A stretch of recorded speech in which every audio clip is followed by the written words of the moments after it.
Hello guys.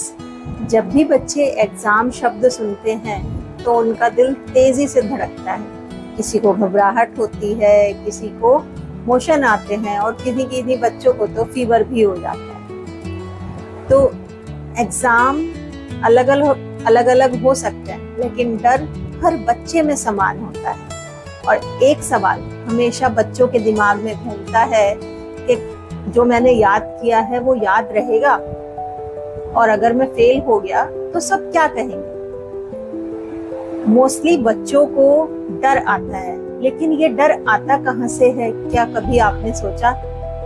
चलिए एक कहानी के जरिए समझने की कोशिश करते हैं कि ये डर आता कहाँ से है। एक लड़का था रोहन, पढ़ने में अच्छा था, मेहनती भी था, लेकिन एग्जाम के समय पर उसका दिमाग ब्लॉक हो जाता था और वो फिर कुछ लिख नहीं पाता था। याद बहुत अच्छे से करता था, लेकिन रिवीजन की थोड़ी सी कमी थी। अब एक दिन उसके टीचर ने उसे समझाया कि बेटा, एग्जाम टेंशन का नहीं, अटेंशन का विषय है। क्योंकि अगर हमने हर सब्जेक्ट को इक्वली अटेंशन देनी शुरू की तो हम पास हो जाएंगे और बहुत अच्छे नंबर से होंगे। तो उस दिन से रोहन ने बहुत अच्छे से हर एक विषय की अच्छे से पढ़ाई की, रिवीजन भी किया और उस साल उसने बहुत अच्छे नंबर गेन किए। अब उसे पता चल गया था कि डर एक्चुअल में था कहाँ।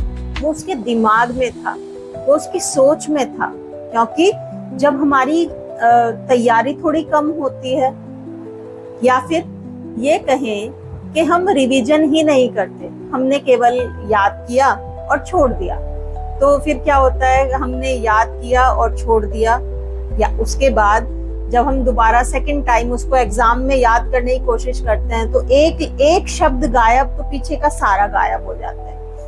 तो मोस्टली बच्चों के साथ ऐसा होता है, और वो केवल होता है रट्टाफिकेशन के कारण।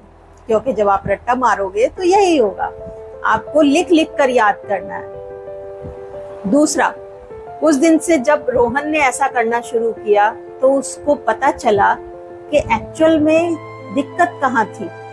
दिक्कत रोहन में थी ही नहीं, उसकी सोच में थी। रीजंस तो हमने समझ लिए, अब कुछ टिप्स पर बात करेंगे कि कारण क्या है हम और किस तरीके से हम अपनी सोच को बदल सकते हैं।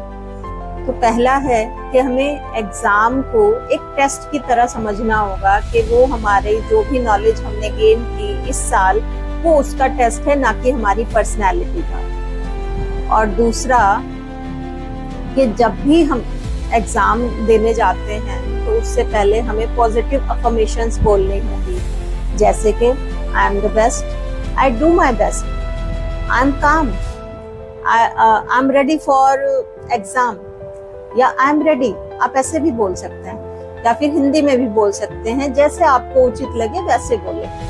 ठीक है बच्चों। और नेक्स्ट एक जो सबसे इम्पोर्टेंट है कि जो एग्जाम होता है ना बेटा, वो आपका दुश्मन नहीं है, वो आपका मिरर की तरह काम करता है। जो भी आपने सीखा वो वही दिखाएगा। तो आप इन दो चीजों पर काम करें।